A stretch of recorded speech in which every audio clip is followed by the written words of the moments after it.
Mike Flanagan is known for his masterful, uncanny ability to take King stories and adapt them into worthy representations of their source material.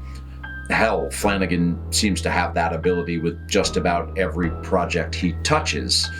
And his 2017 adaptation of Gerald's Game is certainly no exception.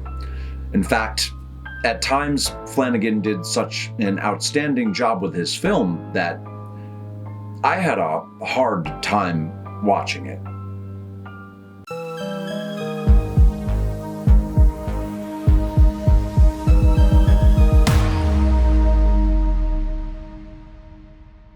Hi there, I'm your host, Mr. Doyle, and this is A Great Undertaking. If you like Stephen King movies, the films of Mike Flanagan, and discussing wildly horrifying scenes that have become difficult for me to watch due to personal life circumstances that have made them increasingly relatable, only I don't mean to say relatable necessarily because that would be a dismally poor word choice, but I can't think of a better word with which to describe it, so please consider liking this video and subscribing to the channel. This is the second video in my Gerald's Game series in which I will be discussing the 2017 Netflix film adaptation of the 1992 novel, Gerald's Game.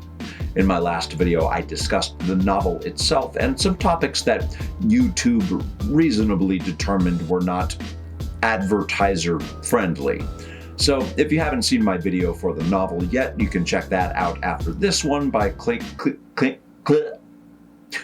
the link in the description below. So the director of Gerald's Game, Mike Flanagan, at this point in his career as a filmmaker is someone you might consider to be renowned. He's been on a hot streak for the better part of a decade now, but with the projects he is currently working on, at least two of which are Stephen King related, he seems to be on course to cement himself as the go-to guy for artful, compelling adaptations of King stories, for other classic horror stories, as well as with his own original work. And while Gerald's Game isn't exactly a by-the-book interpretation, the changes Flanagan made were done in good taste in order to better translate King's novel for the medium of film. And the parts of the story he followed to the letter, he executed with a genuinely chilling accuracy. But before we talk further about the film itself, how it affected me and why, let's talk about what compelled Flanagan to take on the Gerald's Game adaptation, his filmography thus far, and what he's got coming up. Mike Flanagan, heir to the King's throne. When it was announced in 2014 that Mike Flanagan would be directing Gerald's Game, the news created quite a buzz, mainly due to the fact that the novel had long been deemed unfilmable. If you exclude the Bachman books as well as King's collections of short stories and novellas, Gerald's Game was the 22nd of, let's call them traditional King novels, to see publication when it hit shelves in 1992.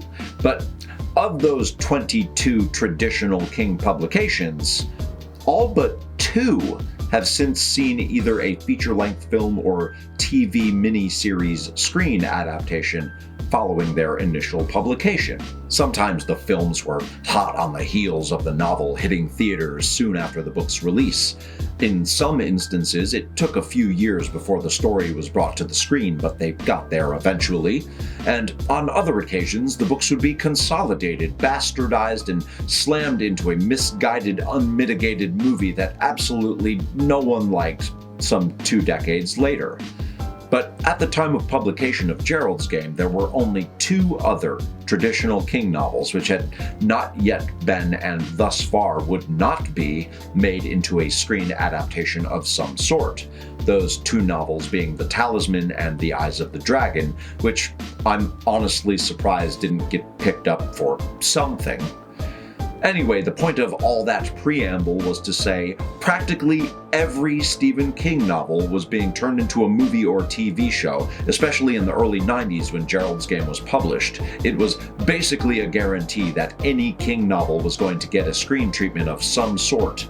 But not Gerald's Game. Not when it dropped anyway, because as I already mentioned, the novel was deemed impossible to adapt for the screen. A sentiment to which nearly 2 decades later, Mike Flanagan would say, "Hold my beer." As far as what led up to Flanagan deciding he was going to tackle this supposedly unfilmable film, it turns out it was actually something he had been considering and mulling over for half his life when the opportunity finally presented itself. In a 2017 interview with Brendan Connolly on denofgeek.com, while promoting the film, Flanagan stated, quote, "I'm always fascinated by the mental struggles that people and characters have. Gerald's Game had such an impact on me when I read the book in college that I think I've actually, consciously or unconsciously, been incorporating elements of that story into my work ever since. But I know that I'm only really interested in the story if I can remove all of the genre elements and still be fascinated by the characters. This is certainly in that wheelhouse," unquote. So it seems that Flanagan had really played the long game, the long Gerald's game, if you will. I know. And when the time came for him to tackle the film, he was already ready. Prior to his work on movies, Flanagan had done a ton of editing work for TV and streaming shows from 2005 through 2010. Then between 2011 and 2016, Flanagan wrote, directed, and edited 5 feature-length films. None of which I was familiar with when I began working on this video, but all of them have received and maintained predominantly positive reception since their initial releases. And while Gerald's Game was a big success for Flanagan in 2017, it was his 2018 Netflix series, The Haunting of Hill House, that really put him on the map. Flanagan followed up Hill House with 2019's Dr. Sleep, which received mixed reviews, and while it's not a perfect film, I still believe it is criminally underrated. Flanagan's film is not only a riveting interpretation of King's novel, but is also a creative reconciliation of King and Kubrick's different versions of The Shining. Check out my video for the Dr. Sleep film adaptation using the link below if you'd like to hear more about that. The following year, in 2020, Flanagan would return to Netflix with the second installment in his The Haunting of series with The Haunting of Bly Manor, which, like Hill House, was critically praised and well received. But it was undoubtedly his next offering that would garner the most attention and cement Flanagan as one of this generation's top names in horror. I am, of course, referring to the 2021 Netflix series Midnight Mass. Midnight Mass is what one critic referred to as the best Stephen King story that Stephen King never wrote. And while it is an original script and premise that Flanagan wrote himself, it's not hard to see where King may have influenced and inspired the story. In particular, King's novel Salem's Lot had been a noticeable and perhaps obvious inspiration for Midnight Mass. Following Midnight Mass, Flanagan created, wrote, directed, edited, and executive produced the series The Midnight Club for Netflix. And despite the series receiving mostly positive reception and garnering over 90 million watch hours in less than a month, the second season of The Midnight Club was canceled because Netflix gonna Netflix, I guess. Also, I think it's noteworthy to point out that not only did Flanagan create, write, direct, edit, and executive produce The Midnight Club, he assumed all of those roles for every single Netflix series he worked on, which includes Hill House, Bly Manor, Midnight Mass, Midnight Club, as well as the upcoming October 2023 Netflix series, The Fall of the House of Usher, which is loosely based on the stories of Edgar Allan Poe. So, Flanagan has one hell of an impressive track record so far, and aside from his earlier editing work, he's only been at it for a little over a decade. But it's what he has coming up next that likely has Stephen King fans excited. Flanagan has a feature-length film for King's short story The Life of Chuck coming at some point. I assume the SAG-AFTRA strike has slowed this one down considerably. But The Life of Chuck is a bizarre story from King's 2020 collection of short stories entitled If It Bleeds. Speaking of the SAG-AFTRA strike, am I supposed to be talking about, like, movies and stuff? Am I a scab? Too late now, I suppose. But the big thing that King fans have been shitting in their collective knickers about is that Flanagan has expressed interest in adapting The Dark Tower for Amazon Prime as a 5-season limited series. But as recently as March of 2023, the promise of Flanagan's Dark Tower series actually coming to fruition appeared to be in doubt by Flanagan himself. Flanagan had done an interview with the Script Apart podcast in which he worried that the 2017 Dark Tower film had done irreparable damage to the Dark Tower name. And on top of that, the folks at Amazon had already spent a bunch of money on a Dark Tower pilot in 2020 that had ultimately been shelved immediately upon completion. And the series experienced a complete failure to launch. Flanagan was understandably hesitant to try and convince the folks at Amazon that making yet another attempt at the tower was a worthwhile allocation of their resources. However, it does now appear as though Flanagan will eventually be making this series a reality. In an August 9th, 2023 interview on an episode of Fangoria's The King cast, Flanagan stated, quote, "I feel really good about where we are. Oddly, where we are at the moment is completely frozen because of the strike.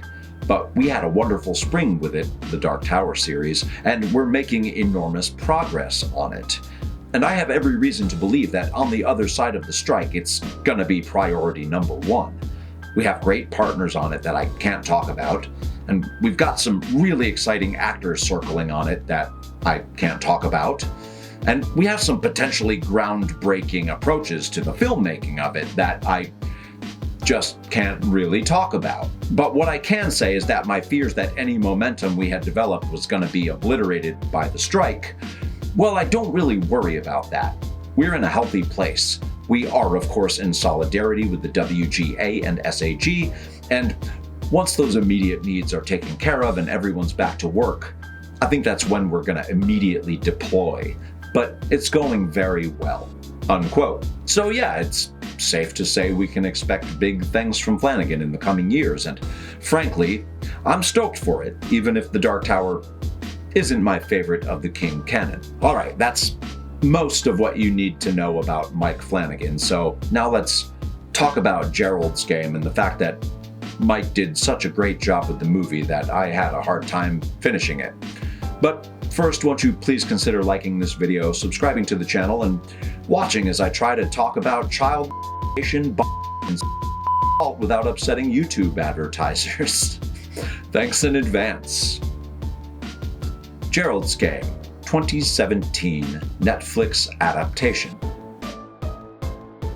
When looking for details about the production of Gerald's Game, the same Den of Geek interview with Flanagan that I cited earlier turned out to provide the most comprehensive and insightful look into the process. In the interview, Flanagan discusses how, with the limited set, they relied on various camera angles as a means to keep things interesting.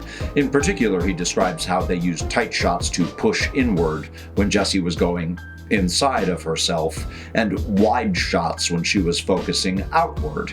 It was an effective approach, and I certainly couldn't say I ever felt bored by the camera work, or that the single room setting negatively affected my experience. Flanagan is joined by producer Trevor Macy in the Den of Geek interview, and the two go in depth about the choices they made regarding how they would approach the cinematography and how they managed to utilize different angles and techniques to keep things interesting for audiences.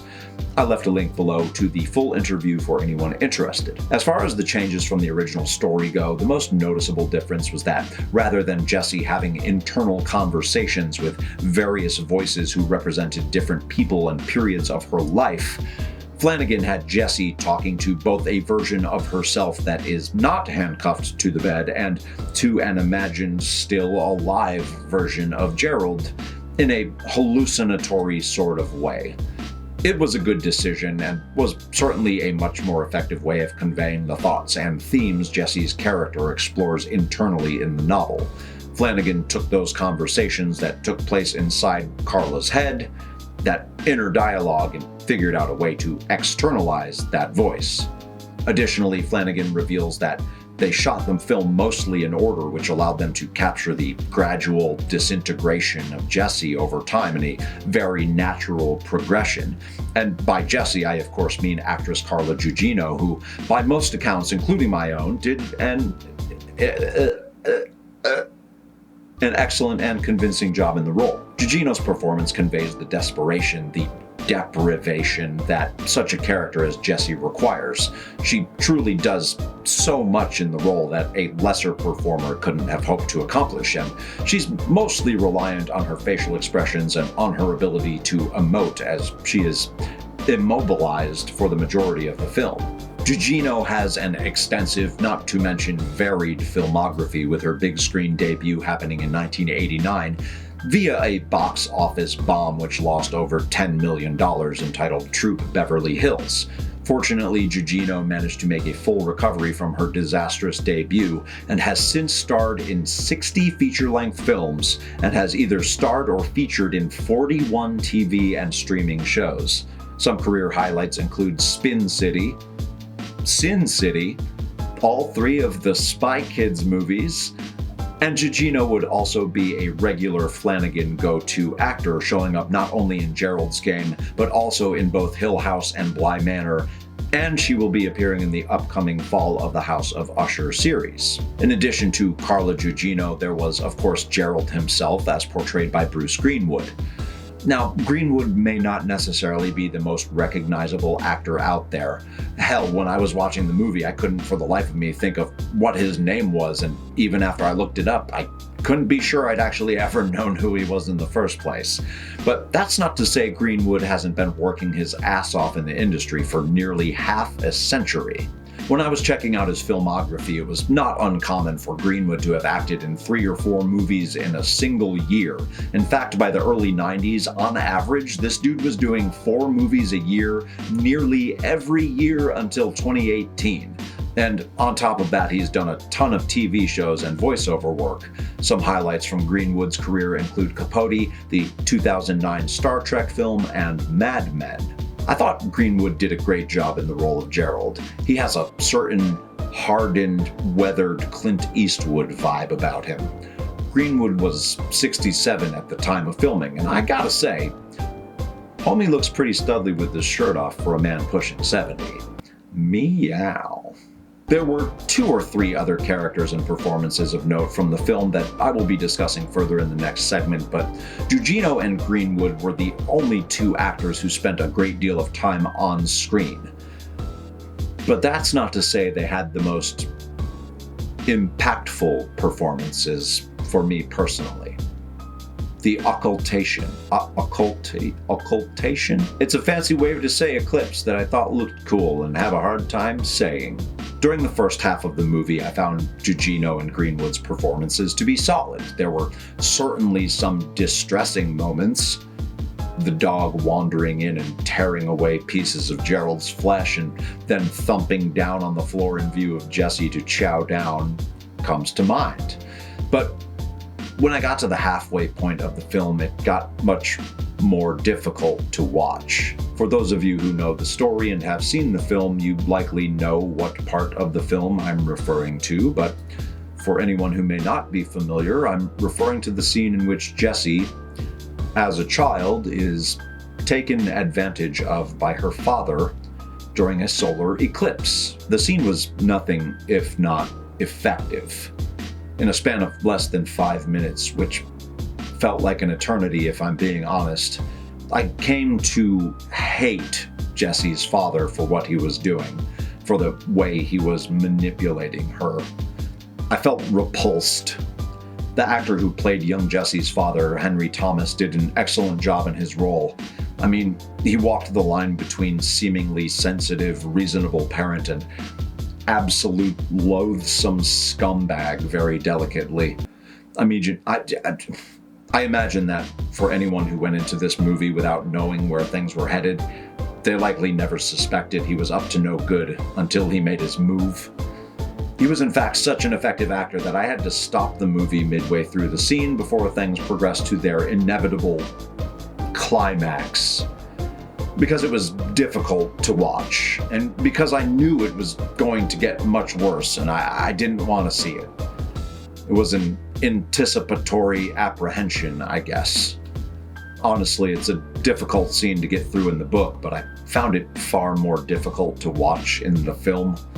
I mean, bravo to the cast and to Flanagan for the execution, but goddamn, I nearly tapped out. I mean, I guess I did technically tap out. I stopped watching and didn't come back to it for almost 2 weeks. I simply wasn't ready for it. Turns out when I finally did open the Netflix app again and push play, I still wasn't really ready, but I wanted to get it over with. Soonest begun, soonest done, and all that, right? And my discomfort, my apprehension, it wasn't because I found myself relating to what Jesse was being subjected to, though on some level I could. What really got to me, what made me stop watching, was that I found myself thinking of my relationship with my own daughter, who turns 10 next month, and I felt disgusted with myself. When watching movies, we, the audience, have a tendency to put ourselves in the shoes of the characters we are watching, and the thought of someone doing this to their own child, of me doing this to my own child, gave me a feeling of deep self-loathing. But I hadn't done anything. Of course not. I would never. But it was the very thought of it that I just couldn't stand. And I didn't want to have those thoughts, seeing it and relating it to my own life and to my family. It legitimately made me feel ill. Chiara Aurelia, who portrayed young Jesse during these flashback Eclipse sequences, didn't have much in the way of dialogue, but she performed admirably and effectively. She manages to capture the naivete and innocence of a child who has not yet been crushed by her life's impending traumas. But there was something more immediate and impactful in her portrayal this time around when I watched the movie. I had watched this before when it first came out, but it hadn't been quite so difficult to stomach in 2017. It's likely because my daughter was only 4 at the time the movie was released, but now, much like the child that is Jesse in the movie, she is currently entering into that stage that comes just before full-fledged womanhood, and my mind couldn't help but recognize the similarities between poor innocent Jesse and my own daughter. In the end, I stepped away from the movie for like 2 weeks because it was causing me some serious brain pain, and I had to talk myself into finishing it up. And when I went back to resume watching, I had to purposefully divorce myself from the situation on screen entirely and try to detach it from my life, to try to not let it affect me so much. I wasn't entirely successful, but I managed to get through it. It took an effort to finally convince myself to finish watching the scene of poor young Jessie and her covetous father. But when I did, I was relieved to find it wasn't nearly as graphic as King's novel. Thank God for small favors, right? Final thoughts. I thought Flanagan and everyone involved did a decent job with this adaptation of Gerald's game, but I don't know. Despite the impact certain scenes had on me, I started to lose interest during the second half. There were some decisions that I didn't think worked in the film's favor. For instance, the lack of soundtrack and score during what were supposed to be more intense, substantive moments when the scenes really could have used some sort of mood-directing music. Even some ambient sounds would have gone a long way. And the Jessie talking to herself and the imaginary Gerald that wasn't really their thing, it got old after a while, regardless of Flanagan's attention to camera angles and depth of field. If you didn't like the book, you most likely aren't going to enjoy the movie. But if you liked the book, there's perhaps a 50-50 chance you'll like the movie. I likely won't be returning to it for a number of reasons, but as far as Flanagan's execution goes, I think he did a much better job with Dr. Sleep and Midnight Mass. However, Gerald's game was a competent and compelling film for the most part. In my next video, I will be discussing and ranking all of the stories from Stephen King's 1993 collection of short stories entitled Nightmares and Dreamscapes. I had forgotten just how many great stories there are in this book, and I look forward to covering all of them. After that, I'll be working my way through the various screen adaptations those stories inspired, of which there are a number of good ones as well. Thank you for watching. Please click the things, and I'll see you next time. Okay, goodbye. Be sure to click like and subscribe to the channel for my continued analysis of all things Stephen King. My name is Mr. Doyle, and this has been A Great Undertaking.